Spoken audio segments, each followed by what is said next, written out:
Hi friends, నా జీవితంలో ఇలాంటి రోజు వస్తుందని నేను ఎప్పుడు అనుకోలేదు. ఏం జరిగింది ఈ వీడియోలో మీకు ఫుల్ డీటెయిల్స్ ఇస్తాను. ప్లీజ్ లాస్ట్ వరకు చూడండి. నేను ఒక ఇంపార్టెంట్ పని మీద నెల్లూరు వెళ్ళాను. ఆ వర్క్ కంప్లీట్ చేసుకొని బస్సు కోసం ఎదురు చూస్తాను. ఇంతలో బస్సు వచ్చి అండ్ ఫైనల్గా నెల్లూరు టు కర్నూలు బస్సు ఎక్కి టికెట్ తీసుకొని సీట్లో వెళ్ళి కూర్చున్నాను. అండ్ ఇక్కడ ఇంకా మా ఊరికి వచ్చేసి దాదాపు 2.5 hours జర్నీ. అండ్ నేను 9:30కి బస్సు ఎక్కాను.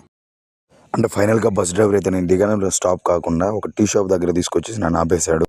అండ్ ఆ టీ స్టాప్ని ఇంకా నేను దిగాల్సిన స్టాప్కి దాదాపు 10 kilometer డిస్టెన్స్ ఉంది. ఏం జరిగిందంటే నేను డ్రైవర్కి చెప్పాను స్టాప్ దగ్గర లేపానని. కొంచెం ఆదమర్చి నిద్రపోయాను. తీసుకొచ్చి వదిలిపెట్టేశాడు. ఇంక చేసేది ఏం లేక అక్కడే ఉండాల్సి వచ్చింది. మీ లైఫ్లో కూడా మీరు ఎప్పుడైనా ఇలాంటి సిచ్యువేషన్ ఫేస్ చేస్తుంటే కింద కామెంట్ చేయండి. అలాగే ఈ వీడియో మీకు నచ్చినట్లయితే లైక్ చేయండి, షేర్ చేయండి అండ్ సబ్స్క్రైబ్ చేసి మర్చిపోవద్దు. అండ్ ఈ వీడియో కూడా నేను ఖచ్చితంగా ఆయనకి అప్లోడ్ చేస్తున్నాను. సేమ్ టైమింగ్స్ నైట్ అప్లోడ్ చేసి ఫేక్ వీడియో